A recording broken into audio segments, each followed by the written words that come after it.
What successful folks know. In this episode, I'm going to address why tax-free is better than just tax-deferred IRAs and 401ks.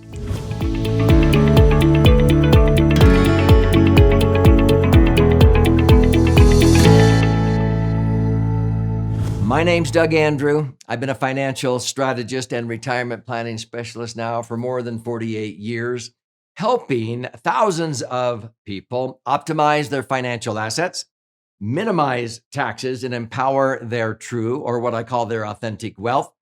Most people have come to me through what I call the financial dimension. They do not want to outlive their money, and they realize at retirement that they're in trouble. Many times they find themselves in a tax trap, and I need to free them from that tax trap caused by deferring money in traditional accounts like IRAs and 401ks because they were duped, being told that they would likely be in a lower tax bracket when they retire. And so we have to employ strategies like strategic rollouts to get their money out of those IRAs and 401ks, the taxes over and done with sooner than later, and the net after-tax money repositioned into something that's going to be tax-free from now on, and ultimately get reimbursed for all the money they shelled out in unnecessary tax. Now, this is explained in my 11th book. I've been very blessed in my life to have authored thus far 12 books. I'm working on my 13th. They've all become bestsellers, and my 11th book, I'm going to gift you at the end of this episode. So stay with me. You don't have to pay $20 for it on Amazon. It's called the LASERFUND. It's a 300-page book that retails for $20. I will gift you a copy. And as I proceed here, be sure and click like or post a comment, share with somebody so that we can make sure that the people who really need this information can have access to it. And when you subscribe to this channel, click that little bell so you'll be notified every time I post a new video, which I do almost on a daily basis. So let's talk about what these successful folks know. First of all, I learned from many mentors that management of anything in life in one word is predictability. And I learned that from a mentor named Marshall Thurber, and he was mentored by Dr. Edwards Deming. And he's the total quality management engineer that transformed predictable quality off of assembly lines in automobile factories. When I was a kid, anything made in Japan was like junk or cheap. And he went over to Asia. And because of the big three in America, Ford, Chrysler, and GM laughed at him when he said, "You better shape up on predictable quality." And they didn't take him serious. And so he went to Asia and he met with Toyota, Honda, and Nissan and said, you've got to create predictable quality. And hence we missed the boat in America. And now they became the big three, unfortunately. You can read the full story in my book, but let me illustrate what I mean by predictability. I want you right now to see how good you are with simple math, and you can use a cheat sheet if you want, but you got to pay very close attention. I want you to pick a number right now in your head, a whole number between 1 and 10, okay? Have you got a whole number between 1 and 10? Okay, whatever that number is between 1 and 10, let's start with that number, and I want you to double it. Now add 8 to that number. Now divide that number in half. Now subtract the original number you started out with from that last number. You should have a final number in your head now. Now, I want you to take that final number you arrived at and pick the corresponding letter of the alphabet that number represents. So if your last number ended up being 1, that would be the letter A. 2 would be the letter B. So pick the corresponding letter of the alphabet. If your last number was 3, that would be the letter C. 4 would be D. 5 would be E. Okay. Have you got the letter of the alphabet that your last number represents? Okay. Now take that letter of the alphabet you arrived at and pick a country whose name starts with that letter and use the American name for that country, not the European or the foreign name for that country. And let's choose a country in Europe or the Baltics, okay? It's going to be towards the beginning of the alphabet. So A might be Austria. If your letter was B, that would be maybe Belgium. C, Czech Republic. A D, Denmark. E, England or Estonia. F, France. G, Germany. H, Hungary. I, Italy or Ireland. Okay. Have you got the country? Now take the last letter in the name of the country you came up with and the last letter in that country's name and pick a zoo animal whose name starts with that letter. Have you got a zoo animal that starts with the last letter in the name of that country? Okay. An animal that's not indigenous to the United States, but you'd probably find in a zoo here. Now take the last letter in that zoo animal and pick a common fruit that starts with that letter. Okay. I know what 80 to 90% of people come up with. Let's see if you did. Denmark, kangaroo, orange. Okay. Did you come up with that? Maybe Denmark, koala, apple. If you did not get 4 for your final number, you need to brush up on your math. Okay. Now, what I just demonstrated was predictability. Not 100% of people will come up with Denmark, kangaroo, orange, but I created predictability. So what successful people know is how to be able to create predictability that if you put, let's say, this much wood in the fire, so to speak, that in 15 minutes, if you do it right, your match won't go out, you'll get this many BTUs of heat back, okay? What you want to create is predictability with your money, that you can predictably have liquidity, safety, and predictable rates of return that historically have outpaced inflation because you're linking your returns to the things that inflate. And so you're wanting to use predictable methods to not outlive your money.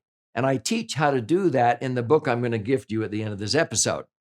Now, I've also noticed that successful folks understand the 3 marvels of wealth accumulation. If you don't understand these, unfortunately, you'll be one of the masses, what many advisors call financial jellyfish. We call them strivers. They will always have too much month left at the end of their money, okay? And the advice that's given to those people is, act your wage, cut up your credit cards, and so forth. Now, I'm talking about people who are beginning to arrive at the state of financial independence, a maturity to live on less than what they earn. And they usually learn 3 marvels. The first is compound interest. This is what, Einstein said was the 8th wonder of the world. But Rothschild said, no, it's compound interest tax-free. So tax-free accumulation is what Rothschild said was the 8th wonder of the world. Why? Because a dollar doubling 20 times to 2, 4, 8, 16, 32, a dollar doubling for 20 periods will grow to $1 million if it's tax-free. If it is taxed as earned, like most people save in America, a dollar doubles to $2 and then you pay tax in a 25% bracket. You only have $1.75. $1.75 doubles to $3.50. You pay tax on that. You'll only have $72,000 instead of $1 million. That's the way most Americans save because they don't understand this. In a 33% tax bracket, you'll only have $27,000 instead of $1 million at the end of 20 doublings. So the second marvel is compounding tax-free. The third marvel of wealth accumulation is a little bit harder for people to understand, but it's called safe positive leverage. Now, leverage without liquidity is stupidity.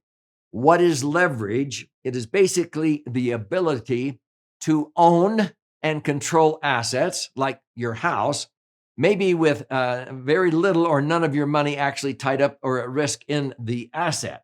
You're leveraging, but you're keeping your money liquid and safe, but you're owning assets that you control. And then when they go up or appreciate in value, you get to benefit without your money being tied up or at risk in that in case the real estate crashes. Now, that's another topic, but those are the 3 marvels of wealth accumulation. Now, let me show you the third thing that smart, savvy people understand, the successful people folks know. There are 4 phases of retirement planning. A lot of people don't think about this. There is the contribution phase. This is where we're contributing money to accounts. Maybe IRAs or 401ks would be traditional ones, but you're socking away money. And that overlaps the accumulation phase, where it's hopefully growing with interest and dividends or whatever. And then you have the distribution phase, because someday you're going to start taking distributions or withdrawals out of that. And too many people go into withdrawal when they hit this one because they thought they were going to be in a lower tax bracket, and they're not. And then none of us are getting out of here alive. I mean, out of this life. And so we usually leave behind something that would have sustained us had we lived longer. And so you have this transfer phase, as anything you leave behind is transferred to your spouse or your non-spousal heirs, your kids, grandkids, a church, a charity, or whatever.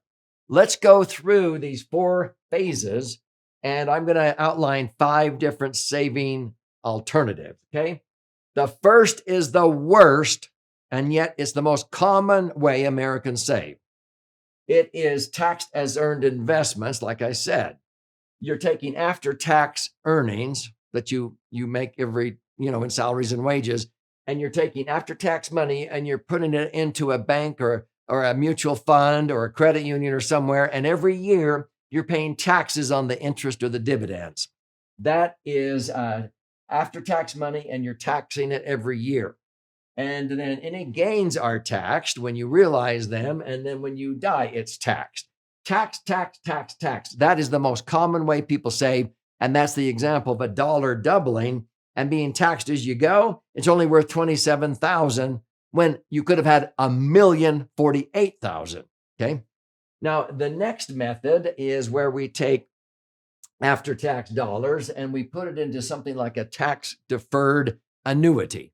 Now, an annuity is simply a savings account with an insurance company, but it's only tax-deferred. When you start to access the money, you have to pay tax on the annuity when you annuitize it or take out income, and it's taxed LIFO, last in, first out. So if you put in, let's say, $500,000 into an annuity and you immediately wanted to start taking out income, and let's say you're earning 10% to keep it simple, that would be $50,000, but you have to pay tax on that $50,000 from the very first withdrawal and thereafter, because the last money you're earning is the first money coming out. That's LIFO, last in, first out. But you only get a tax advantage if you leave it there, but then it's taxable when you take it out and it's taxable when you die, okay? So if you were going to be running a race around a mile, let's say, and we call this the $1 Million Dash, we want to know which is the best vehicle where we net $1 million. Taxed as earned investments, you are crawling around that racetrack. If you're using tax deferred accounts like annuities, unfortunately, I think you're walking around the racetrack. Wouldn't you rather be at least jogging? Well, there's 2 ways to jog. The first one is traditional IRAs or 401ks. What's happening with a traditional IRA or 401k, you get to put in pre-tax dollars into a 401k or tax deductible contributions into an IRA. So you're getting a tax break on the seed money, so to speak, okay? Because if you were a farmer and you had the choice of buying your seed in the springtime, and you could get a tax break on the price of the seed, but you plant, you cultivate, you irrigate, you work hard, and then in the fall of life, you harvest your crop, and now you agree to pay tax on what you sell your harvest for. So you got a tax break on the seed, and as it grew, but then when you went to harvest, you have to pay tax, and when you die, you pay tax. So you only get 2 green circles. That's a traditional IRA or 401k. Well, I would rather pay tax on the seed and enjoy the harvest without tax. So this is like a Roth, but something far better than a Roth is what I call a max funded tax advantage Section 101A alternative. It's what I nickname the LASERFUND, and I'm going to gift you a copy of that book here at the end of this episode. You're funding it with after-tax dollars like a Roth, but it accumulates tax-free. And you can access it tax-free, and Roth do that, but Roths have too many strings attached. You can only put in a certain dollar amount or a certain percent of your income. Into an MFTA, I could design it to accommodate $300,000 a year. I don't have to put in $300,000. I could put in $30,000, but I can make up the other $270,000 anytime I want. You can't do that with a Roth. If I put in $300,000 into one of these, I could 4 days later pull out $200,000. There's no penalty. There's no tax. You can't do that with a Roth. You have to wait 5 years until you're 59 and a half. But see, with the laser fund, you get to use indexing and participate when the market goes up and not lose a dime when the market crashes, because your money is not at risk in the market. And when you ultimately die, this one blossoms. If I died right now, I'm going to be 70 here in a couple of months. Every million I would have in this would blossom to about 2 million, 2.5 million and transfer tax free. There's not a Roth around that'll do that. I like 3 green circles, which is 50% or more than a traditional IRA or 401k, and it's way better than these. Now, there are strategies in my various books that if you like to have your cake and eat it too, you can do that. And you can actually resurrect deductions that maybe you've killed and use some tax strategies to be able to have indirect deductions on the front end, but don't ever do that at the expense of triggering tax on the back end. 4 green circles is incredible. 3 green circles is 50 to 100% better than a traditional IRA or 401k. So that's what I mean in this episode. Tax-free, okay, is far better than just tax deferred, which is down here. You get a tax deferral. And in a traditional IRA or 401k, you're only getting a tax break on the seed money. But during the harvest, you're getting clobbered, and you're not going to be in a lower tax bracket if you save very much. Does that make sense? So here's how you can learn more if this is resonating with you. I want to gift you a copy of this 300-page best-selling book, and you don't need to pay $20 for it on Amazon. Here's how you can claim your free copy. Simply go to LASERFUND.com, click on the link below. You contribute a nominal amount towards the shipping and handling. I'll cover the rest of that cost. I'll fire out a hard copy to you. It's 2 books in one. This side is about 200 pages, 14 chapters with all kinds of charts and graphs. If you're more of a right brain learner, you learn by stories, you flip over to this book. And this is about 100 pages, 12 chapters with 62 chicken soup for the financial soul stories, so to speak. So you can learn by stories how it works. If you want to use both your right brain and left brain, read both books. But claim your free copy. And then while you're in there, there's options if you would rather or would like to, in addition, listen and learn, watch and learn. I learn by all these mediums. There's also a way to engage and attend online educational webinars. And also you can even pick the brains of some of the top financial strategists that I have trained, and they will not charge you for their time. You can set up an appointment to see how any of these strategies may apply to you in your particular set of circumstances. But this is about your brighter future.